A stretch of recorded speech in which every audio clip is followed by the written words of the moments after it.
नमस्कार, गौरीज रेसिपीमध्ये आज आपण खव्याचे मोदक बनवतोय। बाप्पाच्या नैवेद्यासाठी घरच्या घरी खव्याचे मोदक कसे बनवायचे ते मी दाखवते। चला तर मग सुरुवात करूया। इथे मी पाव किलो खवा घेतला आहे।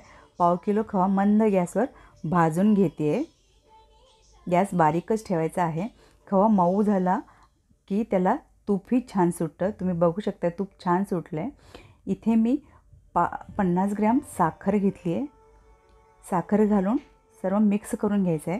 पिठी साखर घातल्यावर खवा थोडा पातळ होतो। मंद गॅसवर आपल्याला हे मिश्रण सतत हलवत राहायचं आहे, नाहीतर खाली लागू शकतं। 5 ते 7 मिनिटं आपल्याला खवा भाजून घ्यायचा आहे छान या पद्धतीने। मोदकाचं मिश्रण आता आपलं तयार झालं आहे। खवा छान भाजून तयार आहे आपला। कलरही खूप सुरेख आला आहे, तुम्ही बघू शकताय। आता मी गॅस बंद करते।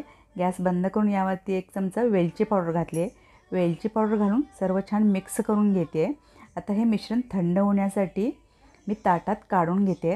हे मिश्रण जसं थंड होईल तसं ते घट्ट होतं। आता हे आपलं मिश्रण थंड झालेलं आहे, तुम्ही बघू शकताय। मोदकाचं मिश्रण आता व्यवस्थित तयार झालं आहे।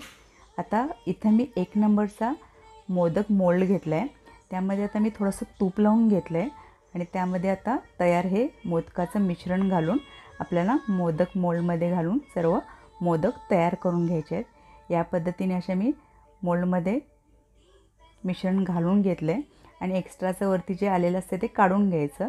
मोदक आता आपले तुम्ही बघू शकता तयार आहेत। मस्त असा आपला मोदक तयार झाला आहे। याच पद्धतीने मी मोदक तयार करून घेते। या पद्धतीने मोदक नक्की करून बघा। रेसिपी आवडली तर लाईक करा, सबस्क्राईब